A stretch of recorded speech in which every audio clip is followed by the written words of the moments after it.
అతి తక్కువ బడ్జెట్తో మీ పర్సనల్ ఇంటర్వ్యూస్ మరియు వ్యాపార ప్రకటనల కొరకు ఈ నంబర్ని సంప్రదించండి.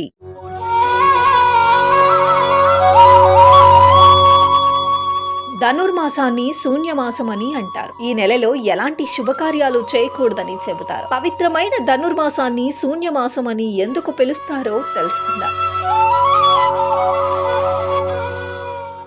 ఏడాది పొడవునా నిత్య దైనందిన కార్యక్రమాలతో ఉంటూ భగవంతుని కోసం సమయం కేటాయించలేని వారి కోసమే ఈ ధనుర్మాసం. అందుకే ఈ నెలలో ఎలాంటి శుభకార్యాలు చెయ్యరు, శుభకార్యాలు ఉండవు. కాబట్టే ఈ మాసాన్ని శూన్యమాసం అంటారు. ఎందుకంటే రవి ధనుసు రాశిలోకి ప్రవేశించి మకరంలోకి వెళ్లే సమయమే ధనుర్మాసం. ధనస్సు మీనంలో రవి ఉన్నప్పుడు, సూర్యుని రాశి అయిన బృహస్పతితో ఉన్నప్పుడు ఏ శుభకార్యాన్ని నిర్వహించకూడదు. కేవలం పండుగ వాతావరణం అంతా సంతోషంగా ప్రశాంతంగా ఉండగలుగుతారు. ఈ మాసంలో ఎక్కువగా సూర్య నమస్కారాలు చేస్తారు. ఇంకా విష్ణుమూర్తిని నిత్యం వేకువనే పూజించటం శుభం.